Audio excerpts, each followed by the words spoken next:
Viva Cristo Rey, viva María Reina y viva España. Bienvenidas estimadas almas una vez más con nuestro querido sacerdote, don Héctor Lázaro Romero. Esta vez el Padre responderá a la gran pregunta: si no tengo misa en domingo, si no tengo misa, la Santa Misa en las fiestas de guardar, ¿cómo puedo santificar estos días?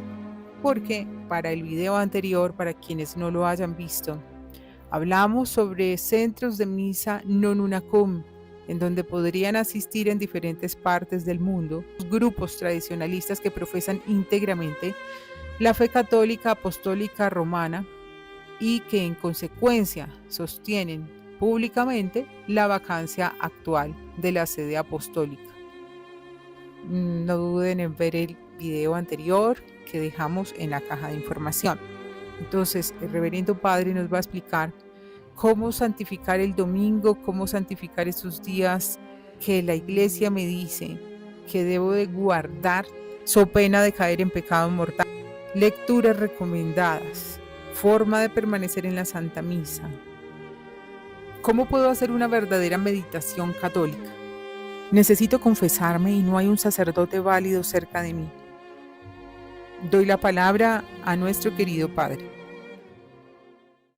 ¿Qué tal, queridos oyentes y seguidores de YouTube, del canal Dos Banderas y también del canal Integritas Fidei y de mi blog de la revista Integrismo y de el Oblatio Munda, que están los dos alojados en Overblog?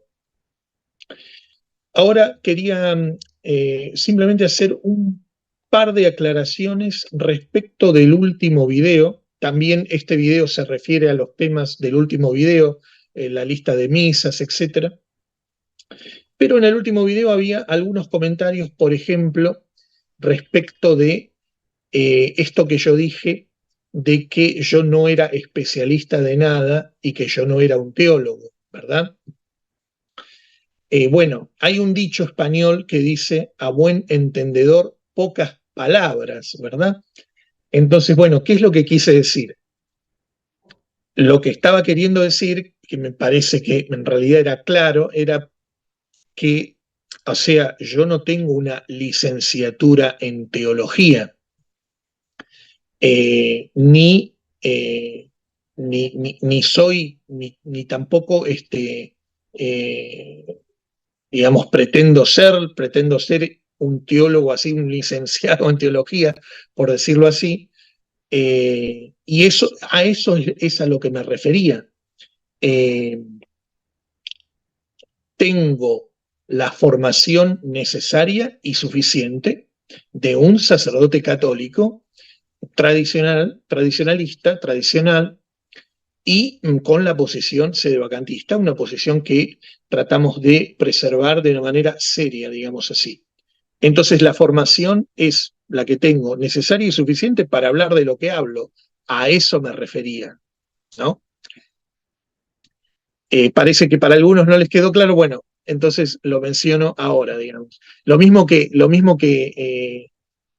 respecto de lo que dije, de que yo no tengo un guión, por ejemplo, un papel con lo que voy a decir. Alguno dijo por ahí, bueno, pero normalmente se hace así, o sería bueno tenerlo, etcétera, ¿no? Sí, la cuestión es que primero, lo que quise decir, volviendo a lo que dije antes, ¿no? Yo no soy un youtuber, eh, aunque uno se ponga a hacer estos videos, no tengo los conocimientos de informática y demás, y básicamente lo que quiero decir es que no me dedico a eso. Eso es lo que quiero decir. ¿Eh? Entonces, como no me dedico a eso, si yo me pusiera a hacer y tuviera, tanto usted como yo a lo mejor, un libreto, ¿no? Y redactáramos un texto de lo que va a decir cada uno, pues tendría uno que invertir un tiempo que muchas veces no tiene. por eso digo precisamente, yo no me dedico a esto. Cada uno tiene sus ocupaciones, ¿verdad? Entonces, respecto a esto del guión, también lo que quiero decir es que obviamente que uno sabe los temas que va a tratar, sabe de qué vamos a hablar, lo conversamos nosotros primero también a eso. Entonces en la cabeza uno se organiza más o menos lo que va a decir. Tampoco es que uno sale y habla así de lo que a uno se le viene, digamos, uno invente, digamos, no, digamos, uno sabe más o menos lo que va a decir porque más o menos son temas todos relacionados con la doctrina, con la teología, etcétera, que uno tiene la formación para eso, dije, necesaria y suficiente. Entonces, simplemente con que uno organice un poquito las ideas, ya uno puede perfectamente salir a decir lo que tiene que decir. Eso es lo que quería decir. Espero que ahora haya quedado claro lo que queríamos decir, ¿no? Que digan, por ejemplo, y si no tiene si no es teólogo, si no es especialista, ¿por qué dice lo que dice o aconseja lo que aconseja? Repito, porque tengo la formación necesaria y suficiente. Eso es lo que hace un sacerdote, precisamente, aconsejar, ayudar a discernir, etcétera. ¿Eh? Sí. Bueno, estimados, yo interrumpo al Padre un momento para darles la tranquilidad. El sacerdote que tienen enfrente es emblemático en el mundo de la tradición. Don Héctor Lázaro Romero tiene una gran trayectoria a través de su revista Integrismo, de sus traducciones y de su trabajo intelectual. Entonces, más bien nos sentimos honrados de poder tenerlo para ustedes y absolver dudas en este canal. Y después, para finalizar con esta aclaración, esta aclaración respecto de, valga la redundancia, la aclaración o la nota aclaratoria que se hace al inicio de la lista de misas.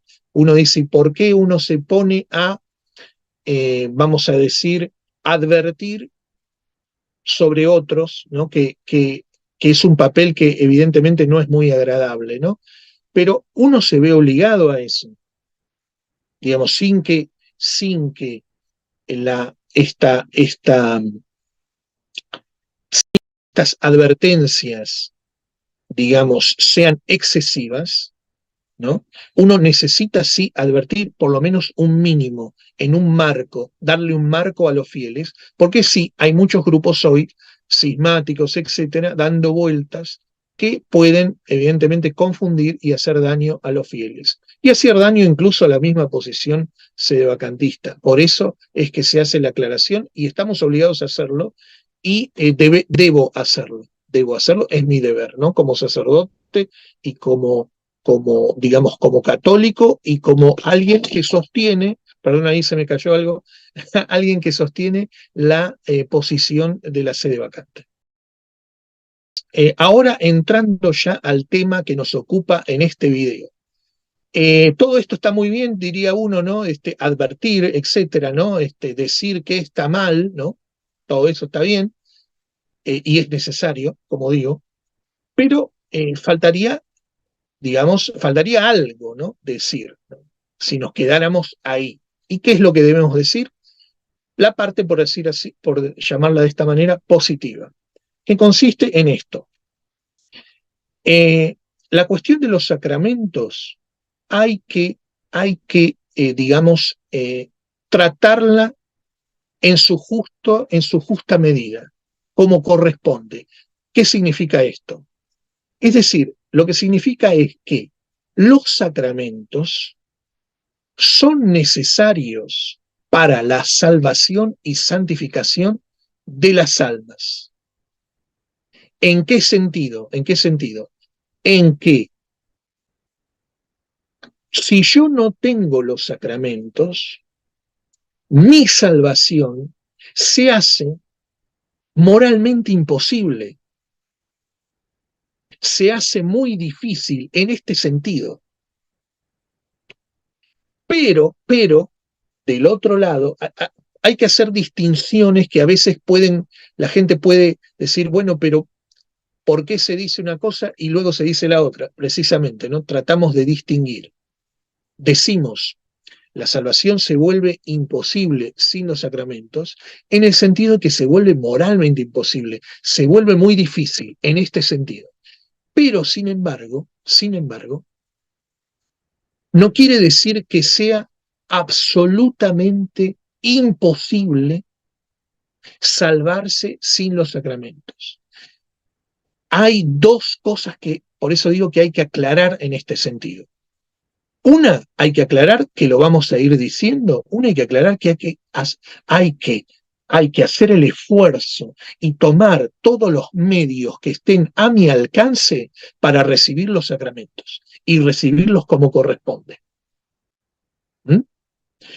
Pero por otro lado, cuando yo no tengo los medios para hacerlo,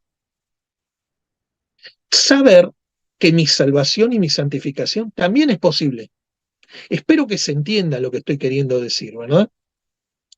Doy un ejemplo concreto para ilustrar mejor este punto. Usted sabe que en varios países hubo persecución a los cristianos, la sigue habiendo, ¿verdad? Uno de los países donde el cristianismo, el catolicismo, fue más perseguido es China, ¿no? E incluso hoy. Pero resulta que durante varios siglos, hubo siglos en que los misioneros pudieron entrar, pudieron predicar, tuvieron un poquito más de libertad, pero sucedió varias veces que los emperadores chinos desataron varias, como los romanos, ¿no? Desataron varias persecuciones muy sangrientas, particularmente crueles, y, y el cristianismo, el catolicismo estuvo prohibido durante varios siglos en diferentes momentos, ¿verdad? Bueno, claro, imagínese usted que muchos cristianos con, con la prohibición de entrar al país a los misioneros católicos, se vieron imposibilitados de recibir ningún sacramento. Y esto a veces llegó a durar mucho tiempo. Y se cuenta el caso de que, por ejemplo, de que más o menos después de un siglo de que la religión católica estuvo prohibida en China, la predicación, resulta que los misioneros pudieron volver a entrar. Y cuando regresaron, se encontraron con poblaciones enteras que habían conservado la fe. Habían conservado la fe católica sin los sacramentos. Aunque eso no es un absoluto, porque, por ejemplo, estaba el sacramento del bautismo, que, como ustedes saben, puede ser administrado por un simple laico en caso de necesidad, ¿verdad? Pues eso es lo que hacían. Los padres bautizaban a sus hijos, les enseñaban la religión, les enseñaban el catecismo, y así mantuvieron, las familias católicas mantuvieron la fe. Esto es importante para nuestra época. Esto muestra que, si bien se hace muy difícil sin los sacramentos, no es absolutamente imposible. Esto, dicho sea, como un aliciente para las personas que están muy alejadas de los sacramentos en un contexto católico, como correspondería, o para poder tener la seguridad de su validez, ¿no? Y de su licitud también, ¿no? Pero de su validez. Los que no pueden ir, los que no tienen esa posibilidad, bueno, que tengan en cuenta esto. A veces uno dice, a veces cuando uno tiene que decir, no se puede ir, por ejemplo, como se ha dicho y como se debe decir, ¿no? No se puede ir a la misa nueva, no se puede ir a cualquier misa tradicional, no se puede ir a la misa una cum. Puede salir alguno y decir, Bueno, eso es muy fácil decirlo para aquellos que cuentan con los sacramentos, ¿no? Y aquellos que no tienen esa posibilidad, ¿qué es lo que hacen? De eso estamos hablando, ¿no? Eh, Mire, yo puedo contestar a esto, como decía el padre Checada, que hay que recordar cómo comenzó la crisis de la iglesia también. Primero hay que recordar que hay una crisis en la iglesia. Segundo, hay que recordar que esa crisis es eh, de una gravedad inédita, que es una crisis gravísima, porque toca a todos los canales de la gracia santificante, toca a todo lo más sagrado que tiene el católico. Nunca se vio algo semejante. Y está implicada la propia aparente jerarquía de la iglesia en esa crisis, ¿no? De ahí toda la gravedad, ¿no? Desde la cúspide de esa jerarquía, el Papa, el aparente Papa, hasta toda la jerarquía, ¿no? Entonces, esta crisis es gravísima, inédita en la historia de la iglesia. Y esto es lo primero que yo tengo que tener en cuenta cuando estamos hablando de esta cuestión de los sacramentos, que no estamos en tiempos normales. Entonces la gente, yo entiendo que sufra por la carencia de los sacramentos, pero tenga en cuenta la situación en que está la iglesia. Tenga en cuenta que es una situación gravísima. Y estas son las consecuencias de esa situación. Y hablando de la crisis de la iglesia, es bueno recordar cómo comenzó todo esto. Cuando comenzó esta crisis en la iglesia, cuando empezó la misa nueva, por ejemplo, a difundirse en nuestras iglesias, y empezó y nació el reclamo tradicionalista, perdón, pero al principio de todo esto eh, había, había muy pocos sacerdotes tradicionales, había muy pocos sacerdotes que rechazaron las reformas al principio.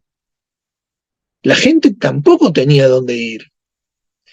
Debemos recordar que muchas veces, e incluso al día de hoy, la misa debió ser celebrada en hoteles, en casas de familia, en garajes, ¿eh?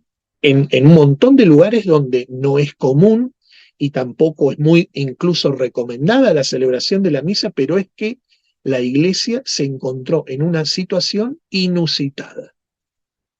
Entonces, es tener en cuenta todo esto cuando hablamos de esto, ¿no? De los sacramentos, de la posibilidad de los sacramentos.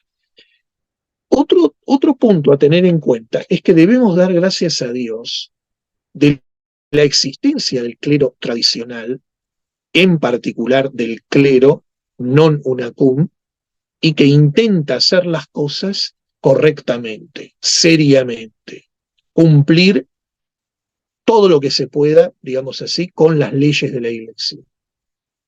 Existe, gracias a Dios, en todo el mundo, en buena parte del mundo al menos, un clero tradicional que rechaza el Vaticano II, que rechaza la misa nueva, que celebra exclusivamente la misa tradicional y que lo hace rechazando reconocer a los modernistas que ocuparon la iglesia.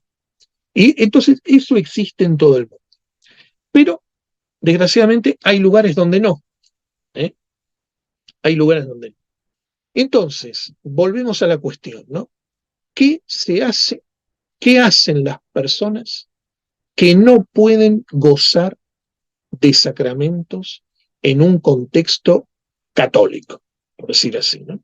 Por decirlo rápidamente y claramente, de hecho? Bueno, recordemos que existe un mandamiento que nos ordena santificar el domingo y los días de guardar, ¿verdad? Ese mandamiento está explicitado por un precepto de la Iglesia que nos dice cómo hacerlo, cómo santificar el día del Señor, ¿Cómo? Yendo, asistiendo a la Santa Misa, ¿verdad? Bien. ¿Y qué pasa cuando no se puede asistir a la misa? ¿Qué pasa?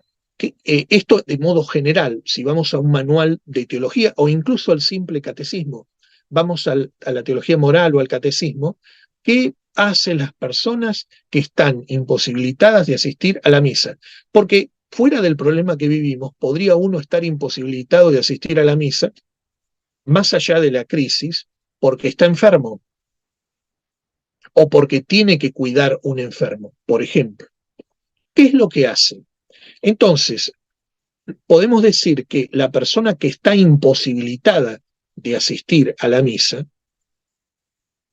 no está, aunque está dispensada de la asistencia de la misa porque hay un impedimento grave para ello, por ejemplo, estar enfermo, por ejemplo, cuidar a un enfermo, sin embargo, continúa estando, teniendo una obligación de santificar el día del Señor. No quiere decir que porque no va a misa, porque no puede, ya está. No, tiene que hacer algo porque ese día es el día de Dios, el domingo y los días de guardar. Entonces, se acostumbra decir que las personas que no pueden ir a la misa, pues tomen un momento del día, del domingo, ¿no? Si tienen su misal, ¿no? Porque, por ejemplo, me enfermé, no pude ir, bueno, pero tengo mi misal de los domingos, ¿no? Entonces tomen su misal y el que no tiene misal, hoy en día está la internet, está la posibilidad de ver la misa por internet.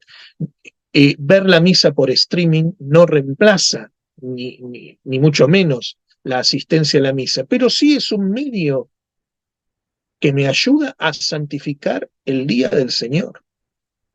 Entonces yo, el mejor modo podría ser mirar la misa por el streaming de un grupo serio que dice la misa, la misa non unacum, miro así, digamos, miro la misa por internet, por YouTube, por el streaming, lo que sea, escucho el sermón, rezo, si no tengo la posibilidad del streaming, pero puedo también ver un misal por internet también, puedo conseguir un misal, o si no con la Biblia, leo las lecturas del día, ¿eh? Incluso si no tuviera esa posibilidad, no tengo el misal, lo que fuera, bueno, un libro de lectura espiritual que yo tenga, podría ser la imitación de Cristo, podría ser otro, ¿no? Podría ser la introducción a la vida devota de San Francisco de Sales, los clásicos, ¿no? De espiritualidad. Pues tomo un libro, medito un poco, leo, medito, digo mi rosario, ¿eh? Hago un poco de meditación y de esa manera,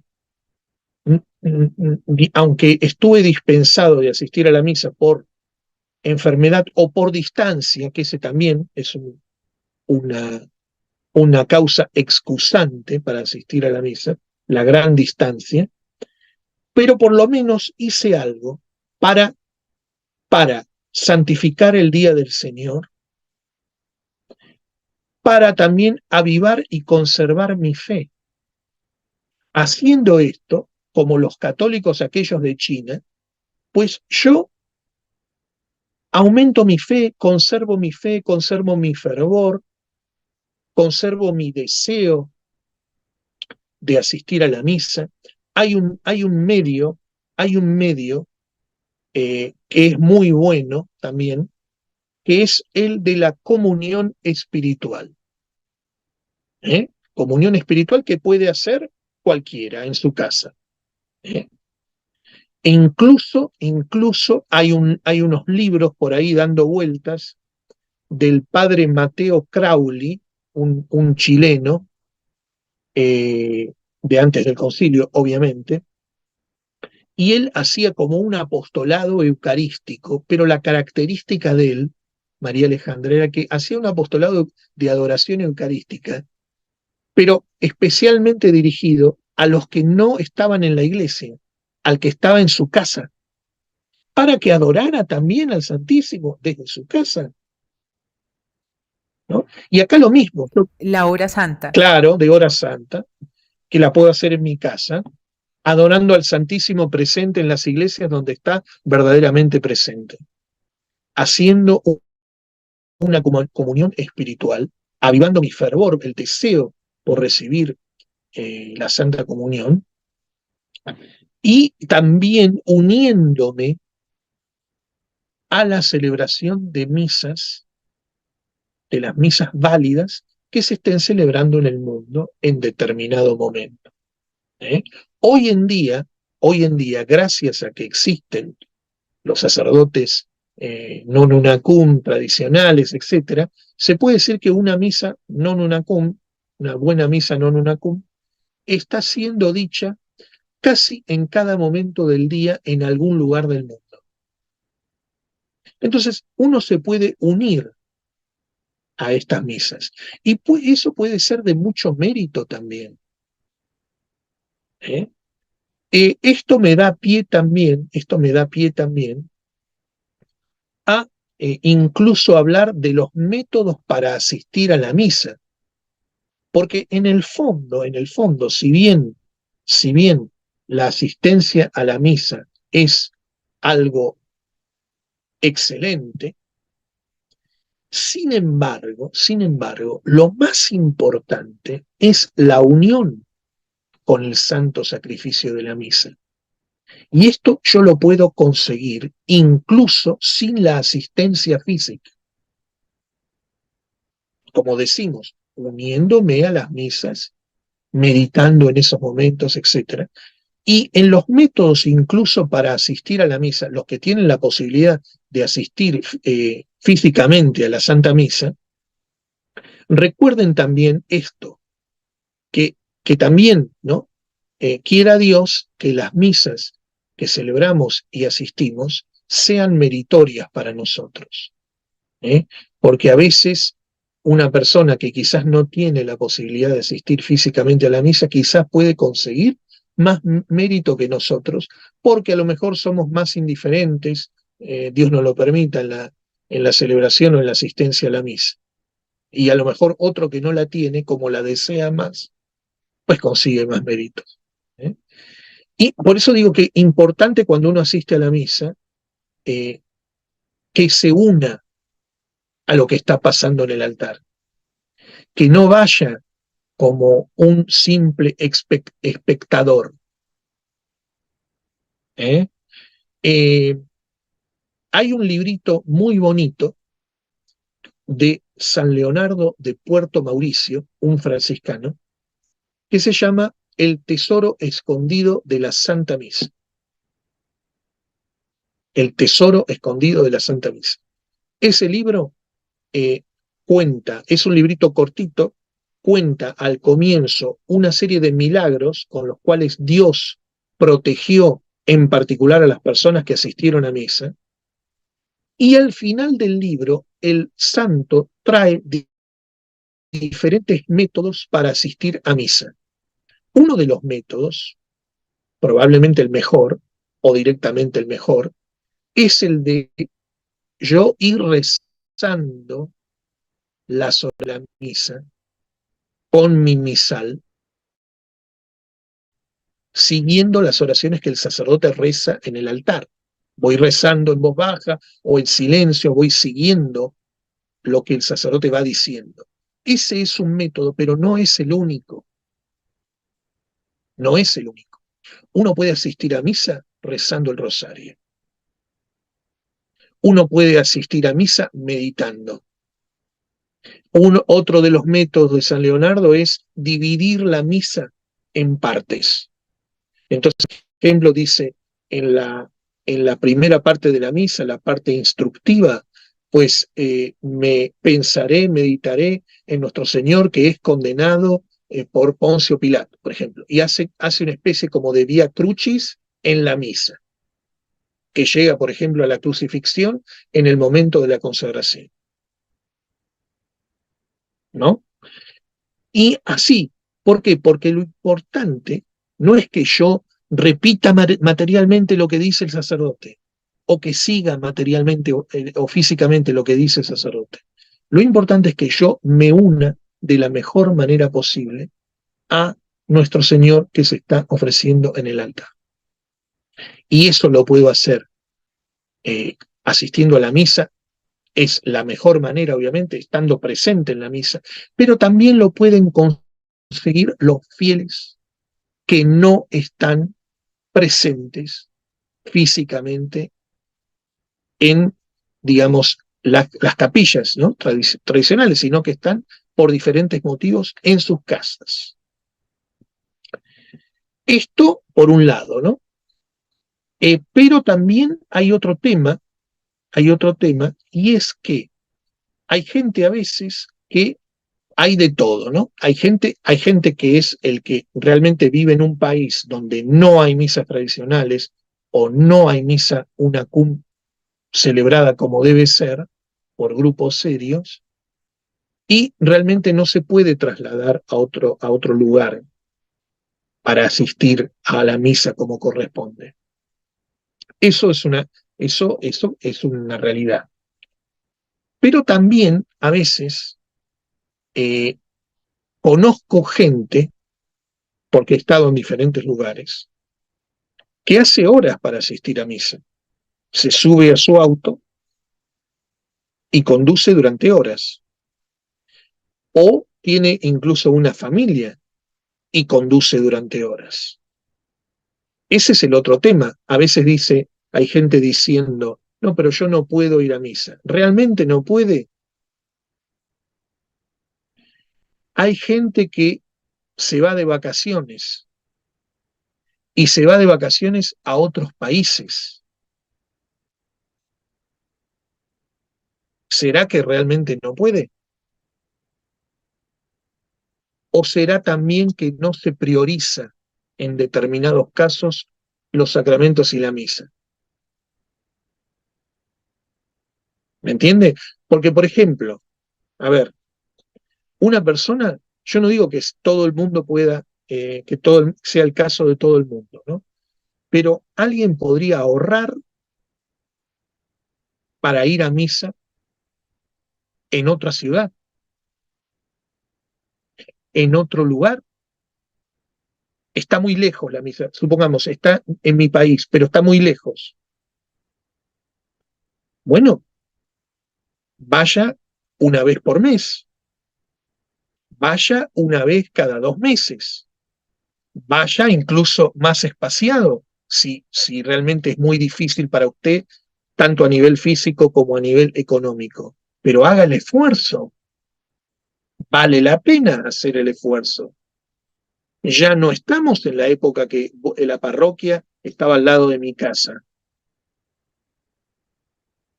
Todo, que el catolicismo tiene que ser también no sé, se lo tienen que llevar a la casa. No, o sea, hay que también esforzarse. Esa es también la realidad de la crisis de la iglesia, que bueno, es la situación, ¿no? Lo mismo, incluso ir a otro país. Alguien podría decir, bueno, ahorro, así como ahorro para otras cosas. Voy dentro de lo que puedo, como puedo, en el momento que puedo, no sé. Pude ir 2 veces por año, pero vale la pena por los sacramentos. Entonces repito, yo entiendo la necesidad, entiendo la complejidad y entiendo la dificultad de mucha gente, pero también hay que tener en cuenta, digamos, estas cosas, ¿no? Yo hago esfuerzos por otras cosas. Hay gente, María Alejandra, que se va al recital del artista favorito y a veces está muy lejos. Y también es verdad que hay gente que está en una situación complicada económicamente. Lo entiendo perfectamente. Y Dios también lo entiende.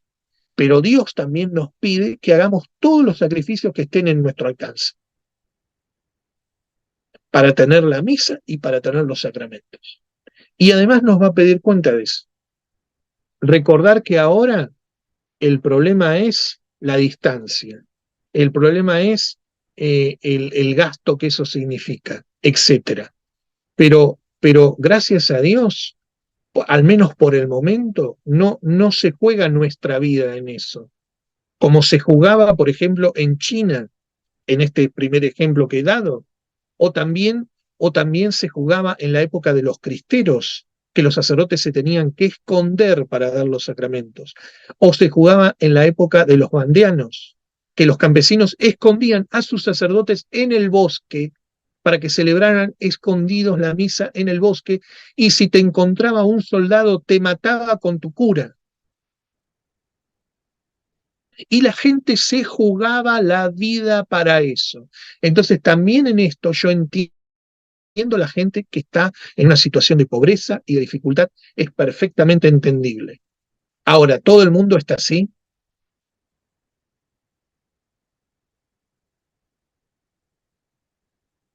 Hay sacrificios que se pueden hacer, ¿verdad? Repito, se hacen para otras cosas. Entonces se pueden hacer también para la Santa Misa y para los sacramentos. ¿Eh? Yo, un católico eh, que comprende la gravedad de la crisis en la Iglesia, es lo que suelo decir, tiene que estar dispuesto a pagar el precio de lo que comprende. El católico de la Misa Nueva que vive al lado de mi casa o que yo conozco no sabe lo que pasa, pero yo sí sé lo que pasa. Entonces, el que más comprende, más obligaciones tiene, no menos. Y más se nos exigirá. Entonces, yo animo a los oyentes, a quienes nos están viendo, a hacer un examen de conciencia y pensar, pero ¿es que acaso yo no puedo ir más veces? ¿Es que acaso yo no puedo hacer más sacrificios, más esfuerzos? Y a veces no solo por mí, sino por mi familia, para que tenga los sacramentos mi familia, al menos de vez en cuando se pueda, pero que sean recibir los sacramentos católicos como corresponde. Bueno, hay que hacerlo, hay que hacer todo lo que esté en nuestro alcance, todo. Y Dios no le va a pedir a nadie más de lo que puede. Hay que hacer todos los esfuerzos que se puedan, todos los sacrificios, para poder recibir los sacramentos como corresponde. Que, digamos, eso deberían hacer todos los católicos. Y otro consejo que puedo dar también, esto por el tema de la misa. Hablé de la misa, hablamos de la comunión, por ejemplo, la asistencia a la misa, la unión a la misa, la comunión espiritual, para el que no tiene la posibilidad de asistir a la misa, etcétera. Y está también el tema de la confesión, ¿no? El que no se puede confesar. Bueno, decimos, ¿no?, que hay que hacer un esfuerzo para ir a confesarse con un sacerdote como corresponde,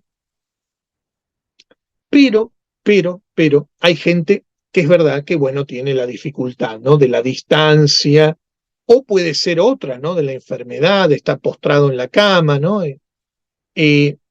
Recordar que el que no tiene la posibilidad del sacramento de la confesión, recordar que cómo es que se perdonan los pecados, qué es qué es lo que hace que se nos perdonen los pecados.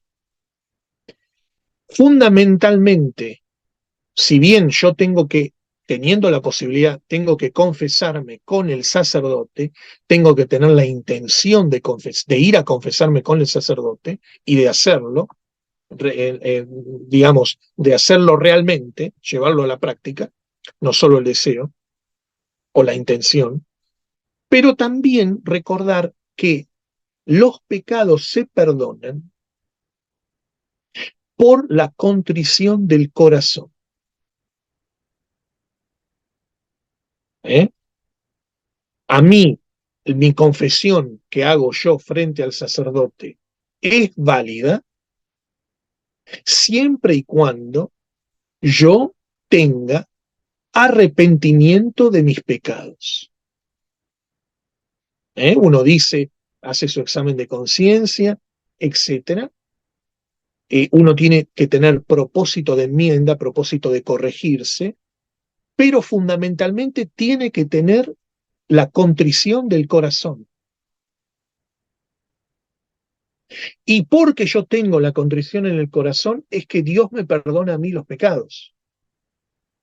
Entonces, esto aplicado a las personas que no tienen la posibilidad de confesarse por diferentes motivos, pero sí pueden hacer un acto de contrición.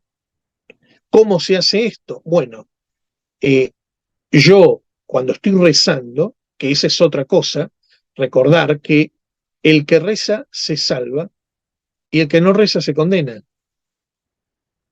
Y no va a haber justificativo delante de Dios el que diga, no, pero yo vivía muy lejos de los sacramentos, o yo no podía ir, aunque sea verdad, pero podía rezar. Entonces, tiene la oración, ¿no? La oración de la mañana, la oración de la noche, la oración durante el día, la oración vocal y la oración mental, la meditación. Está eso al alcance de todos, incluso del que no tiene un librito para meditar, pero tiene la cabeza, tiene la inteligencia, puede pensar en la pasión de nuestro Señor. Eso lo puede hacer cualquiera. Entonces, porque, ojo, somos humanos y somos expertos en quejarnos. Enseguida sale el que se queja, ¿no? ¿Por qué esto? ¿Por qué aquello? Pero hay cosas que están al alcance de cualquiera y cualquiera las puede hacer y no nos insume un tremendo esfuerzo hacerlas, pero hay que hacerlas. ¿eh? Digamos, los deberes espirituales los tiene todo cristiano. El rosario diario. El Vía Crucis puede hacerlo una persona, por ejemplo, los viernes. Y lo que digo, el acto de contrición, me pongo a rezar, que eso, ahora voy a decir algo respecto de la oración. Me pongo a rezar y me arrepiento de mis pecados. Generalmente en la noche, cuando se hace el examen de conciencia, sería el momento de hacerlo, ¿no? Yo lo puedo hacer durante el día. Recordar los pecados que he cometido. Los que he cometido durante el día, los que he cometido a lo largo de mi vida. Incluso esto lo puedo hacer con un papel o un devocionario que me recuerde los mandamientos. Y puedo seguir los mandamientos para ver dónde he pecado. Y entonces, después de que recuerdo mentalmente mis pecados, me arrepiento de corazón por haber ofendido a un Dios que dio la vida por mí, que pagó por mí y que me colmó de gracias durante toda mi vida. Y la ingratitud que representa el pecado, puedo pensar, cada uno puede hacerlo de diferentes maneras, pero la cuestión es que excitar en nuestro corazón el arrepentimiento, un arrepentimiento real, sincero en el alma. Eso es un acto de contrición. Y este acto de contrición, si es real, si es sincero, perdona mis pecados, aún antes de la absolución del sacerdote. Y esto está al alcance de cualquiera. Entonces, tener en cuenta esto. Y después dije que iba a decir algo respecto de la oración. Para los expertos en queja también, ¿no? Que no se puede hacer esto, ¿no? Bueno, ¿cómo rezamos? ¿Cómo vamos a rezar? Primero, todos los cristianos hay oraciones que son las oraciones propias del cristiano, que las tiene obligación de saberlas todo el mundo. El Padre Nuestro, el Ave María, el Gloria, el Salve Regina, o Salve Reina y Madre de Misericordia, bendita sea tu pureza. A veces hay gente que sabe el Memorare de San Bernardo, ¿no? Jamás he oído decir que a ninguno de los que ha acudido a vos, ¿no? Hay incluso también a San José. Bueno, hay oraciones, pero básicamente Padre Nuestro, Ave María, Gloria, el credo, tienen que saberlo todos los cristianos. A ver si los que se quejan saben las oraciones del cristiano y las dicen todos los días. Y rezan el rosario todos los días. Eso es una obligación, eso no es aconsejado, es una obligación del cristiano. Y respecto de rezar, esas son oraciones vocales, pero repito, esto está al alcance de todos. Oración mental. San Ignacio de Loyola, en el libro de sus ejercicios espirituales, libro que no es para leer, sino que es más bien para practicar, bueno, él explica cómo se hace meditación y da una serie de pasos a seguir. Estos pasos no es que sean absolutamente obligatorios, pero ayudan mucho porque Santa Teresa de Ávila, como dice Santa Teresa de Ávila, la imaginación es la loca de la casa, ¿verdad? Entonces, inmediatamente nos arruina la oración. Cuando no tenemos un marco para hacerla, entonces se pierde, nos distraemos con un montón de cosas. Bueno, precisamente, para no distraernos, lo primero que se hace es un ejercicio de presencia de Dios. ¿Cómo se hace este ejercicio? Este ejercicio se hace fácil recordando la oración que los ángeles, o mejor dicho, que el ángel de Fátima enseñó a los niños. Lucía dice que el ángel se les apareció, se postró en tierra y les enseñó a decir: Señor mío, yo creo, yo adoro, yo creo, yo adoro, yo espero y yo os amo. Os pido perdón por todos los que no creen, no adoran, no esperan y no te aman. Entonces, eso es un acto que se hace para yo, cuando voy a rezar, voy a hablar con Dios. Entonces tengo que recordar eso, tengo que recordar que voy a hablar con Dios. Entonces me pongo en ambiente, por decir así. Y recuerdo que estoy hablando con Dios. La oración es eso, dice Santa Teresa, es la conversación de dos amigos que se aman, es verdad, pero no deja de ser Dios, mi creador, mi juez. Entonces yo me pongo en presencia de mi creador y mi juez y hago un acto de adoración a él. Ese ejercicio se llama presencia de Dios y toda oración debería comenzar con eso. Después, San Ignacio dice, bueno, la presencia de Dios, el ofrecimiento de la meditación, de lo que yo voy a hacer, se lo ofrezco a Dios, con una simple fórmula. Cada uno puede tener la suya. Le ofrezco lo que voy a hacer. Luego, depende de lo que yo vaya a meditar, dice San Ignacio. Es decir, que puedo meditar puedo, por ejemplo, tomar uno de los misterios de la vida de nuestro Señor, de Nuestra Señora. Supongamos que voy a hacer una meditación acerca de el nacimiento de nuestro Señor. Bueno, y entonces dice San Ignacio que hay que recordar así rápidamente la historia.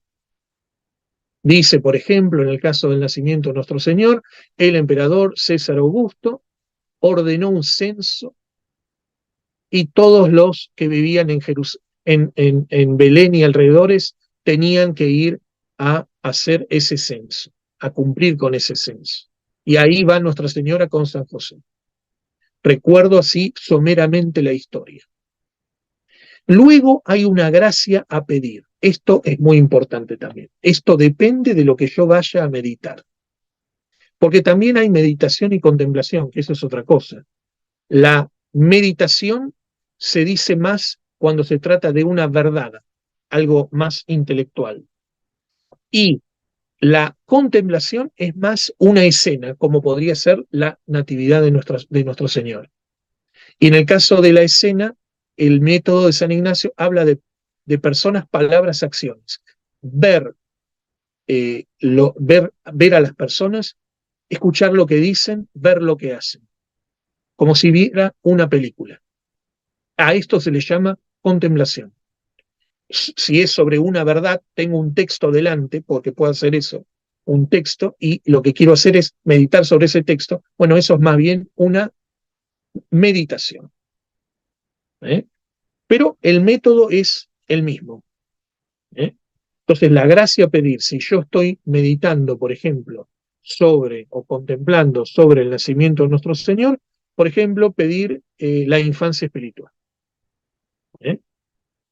Y luego está, todo esto son lo que se llaman los preámbulos de la meditación, desde la presencia de Dios hasta la gracia a pedir e incluso la composición del lugar, que era el último punto de estos preámbulos.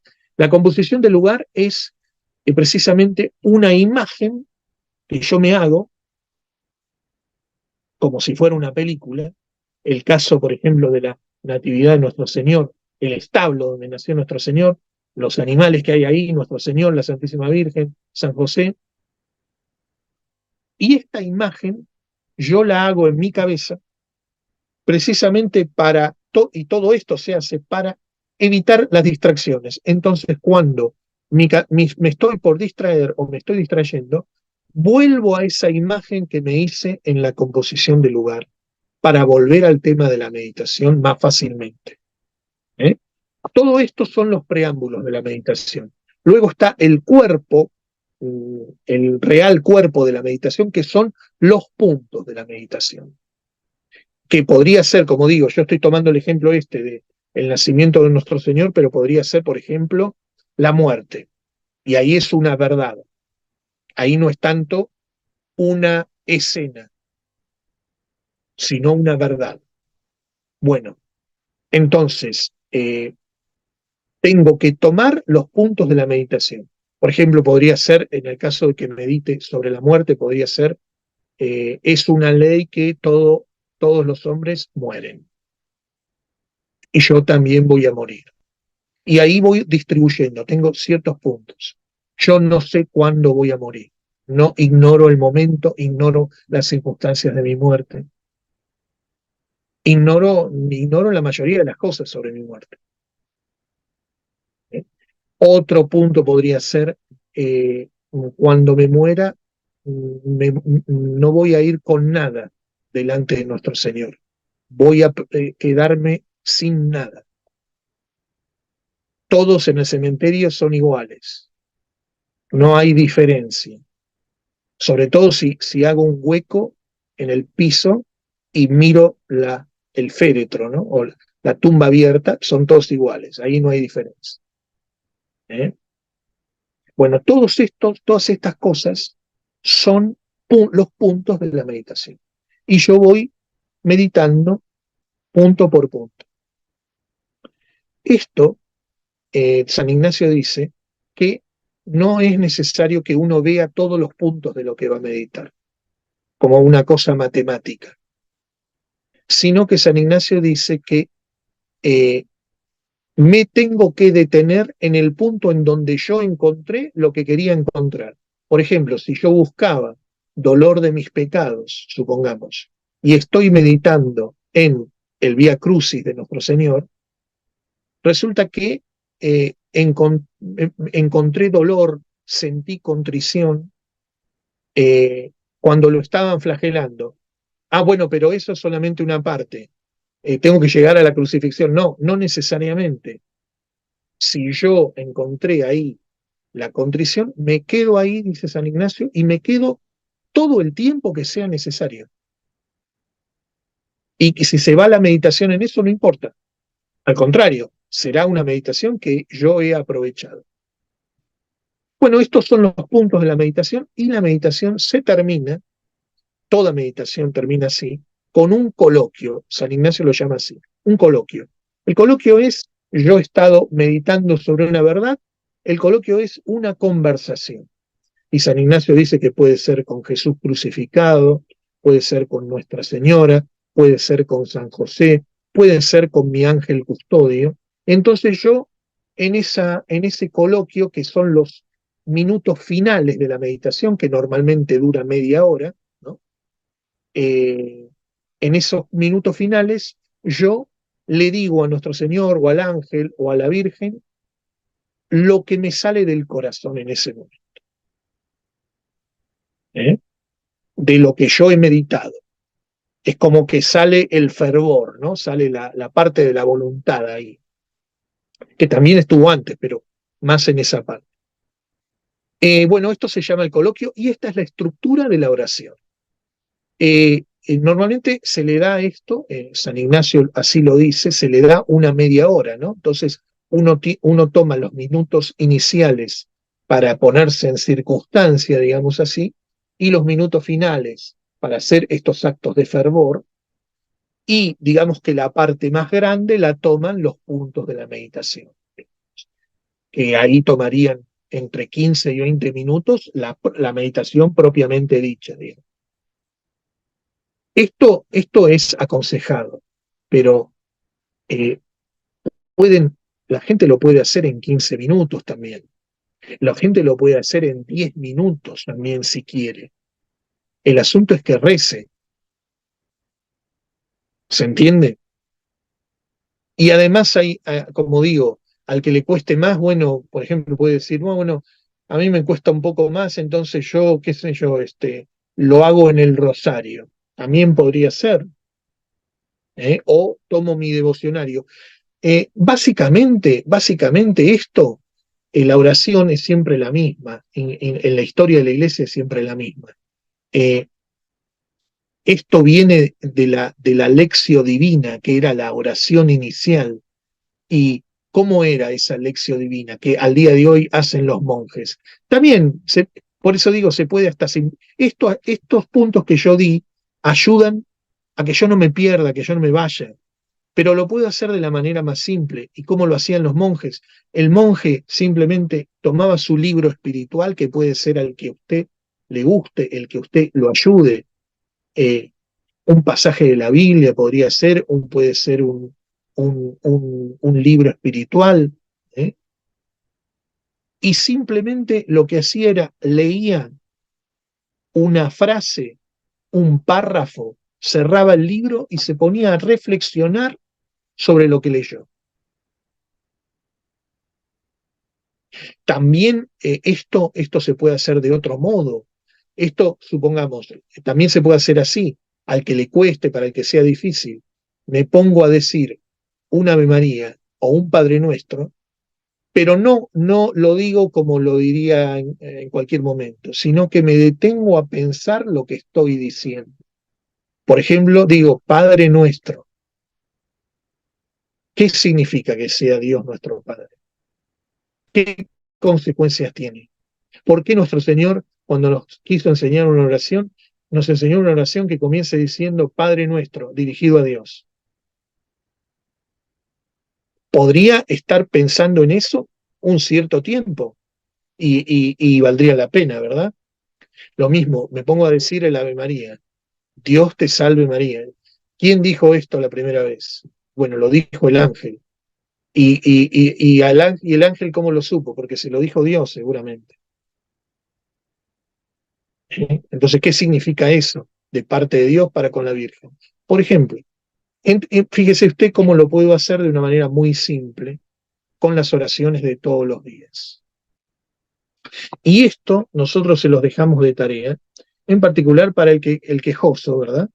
De que no tiene su misa, que no tiene los sacramentos, lo que puede hacer para conservar su fe, para santificarse, para hacer que la fe se conserve alrededor de él, ¿eh? No teniendo la posibilidad de los sacramentos. para vivir unido a Dios, básicamente, ¿no? Como un Sí, buen cristiano. padre. Y exaltando que la idea es precisamente todo lo que usted ha dicho, esa generosidad de nuestra Santa Madre Iglesia a través de todos esos medios que usted nos está comentando y recordando, con tal de que las personas no vayan a no sordo, acorde a las enseñanzas que usted nos ha estado diciendo, no vayan a misa de reconocer y resistir, como estos grupos tipo fraternidad y bueno, todos estos grupos que usted nos mencionó en el video anterior. Entonces, esa es la idea, ¿no? No simplemente una visión modernista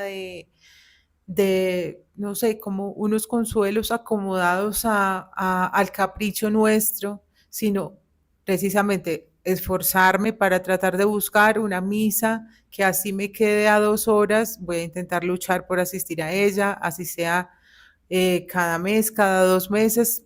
Estoy simplemente como hablando un poco de lo que usted nos acaba de comentar y todos estos medios que nos dice usted, la meditación, bueno, no puedo asistir a la Santa Misa, pero incluso el domingo que no puedo asistir porque no me queda cerca, entonces voy a hacer meditación, voy a usar mi misal, voy a rezar mi Santo Rosario. La idea es presentarle a las personas que manifestaron esa especie de padecimiento por todo lo que estamos viviendo, este momento tan adverso por causa del Conciliábulo Vaticano II, encontrar que la Iglesia, nuestra Iglesia Católica, nos facilita todos estos medios, es demasiada misericordia, ¿no? Y que tenemos que aprovecharnos de eso y no claudicar ante los enemigos de Dios con todo esto ocurrido con, repito, el Conciliábulo Vaticano II. Claro. Y tres cositas con las que podría terminar. Una es la comunión de los santos, ¿no? Por la cual las oraciones de unos ayudan a los otros. ¿Eh? Uno no sabe quién está rezando en el cielo por mí. Uno no sabe qué almas están intercediendo aquí en la tierra por mí, aunque yo no tenga los sacramentos. Hay quizás almas que están en los sacramentos, en la Santa Misa, y están rezando por mí. La segunda cosa es la devoción a Nuestra Señora. Dios no dejará que se pierda nadie que sea hijo de María, que sea devoto de Nuestra Señora, nadie. Y así lo dice San Alfonso y ahí entraría yo al tercer punto que quería decir, en la recomendación de lecturas. Así lo dice San Alfonso María de Ligorio, gran autor, muy aconsejable, en su libro, en su gran libro, eh, Las Glorias de María, por ejemplo. ¿Eh? Eh, Ese es otro tema de hoy también, ¿no? Que eh, la gente se pone a veces, e incluso los tradicionalistas, a leer, incluso a nivel espiritual, eh, cosas que no son tan recomendables. Hay gente que se pone a leer de apariciones, hay gente que se pone a leer de autores que no son muy recomendables o incluso que han estado prohibidos por la Iglesia en épocas anteriores al concilio. Entonces, ese es el consejo también que les doy. Lean, hagan lectura espiritual, pero lean los clásicos, no hace falta irse a ninguna cosa extraña, ni que tenga alguna prohibición, etcétera, sino los clásicos, ¿no? Somos tradicionalistas, católicos tradicionales. Dije antes, San Alfonso María de Ligorio, la preparación para la muerte, el tratado del amor a Jesucristo, las glorias de María, tiene muchos otros libros más.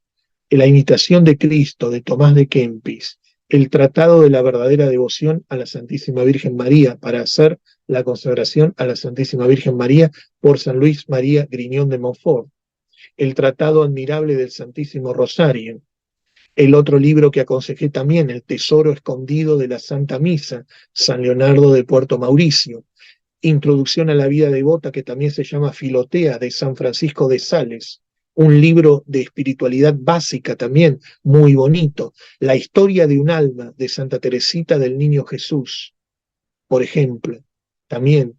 eh, la autobiografía de Santa Teresa de Ávila. ¿Eh? Así que tienen ustedes mucha riqueza, hay mucha riqueza a nuestro alcance. Pero, repito, este video no tiene la intención de criticar o de acusar a nadie, ¿no? Evidentemente. Sí de aconsejar, sí de alentar. Y sobre todo alentar a los católicos que nos ven a, a que ellos tienen que ser como nuestro Señor. Todos tenemos que ser como nuestro Señor. Por tanto, hay algo que es básico en el cristianismo, que es el sacrificio. Nuestro Señor se sacrificó y murió por nosotros. Nosotros, los cristianos, no podemos huir del sacrificio. Y si queremos mantener la vida cristiana, tiene que ser en el sacrificio. Y tenemos que estar dispuestos a sufrir por nuestro Señor, a padecer por nuestro Señor. Si nos causa sufrimiento la ausencia de sacramentos, y se supone que debería causarnos, pues bendito sea Dios, y seguramente Dios planeó para nosotros eso desde toda la eternidad para que consiguiéramos méritos a través del sacrificio que supone para nosotros esa carencia de sacramentos. Bueno, esto es lo que quería decir y estos son mis consejos para los fieles y los católicos que nos escuchan. Gracias, estimado Padre, por su tiempo. Y como decimos en Dos Banderas, todo lo hemos hecho. Al mayor en Dei Gloria. Exacto. También, o también, según la divisa de los benedictinos, que es de San Pablo, ut in omnibus honorificetur Deus, para que en todo sea Dios glorificado.